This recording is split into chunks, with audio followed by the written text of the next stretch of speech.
Hello everyone, আসসালামু আলাইকুম। আপনারা সকাল সকাল দেখতে পাচ্ছেন আমাকে। আমি সাধারণত সকাল সকাল উঠে একটি ডেন্টাল ল্যাবে ভিজিটের জন্য বেরিয়ে পড়েছি।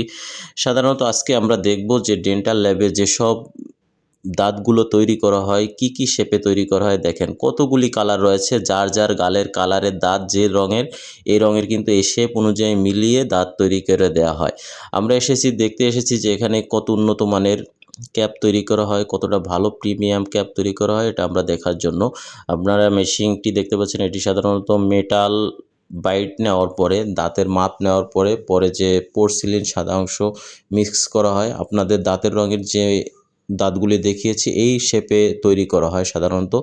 আর এটা সব খুবই হার্ডলি কাজ, যারা সাধারণত জানেন এই ডেন্টাল ল্যাবের কাজগুলি, এটা খুবই হার্ডলি কাজ। সাধারণত মেটাল গলানো হয়, তারপর শেপের ভিতর ঢালা হয়, পরে আবার সেই সাজ কাটা হয়, তারপরে কিন্তু এই মেশিনে দিয়ে দাঁতের উপরে যে সাদা রঙের মতন দেখায় পোর্সিলিন অর্থাৎ এনামেলের মতন যে অংশটি দেখায়, এই দাঁতগুলি কিন্তু এই শেপে আনা হয়।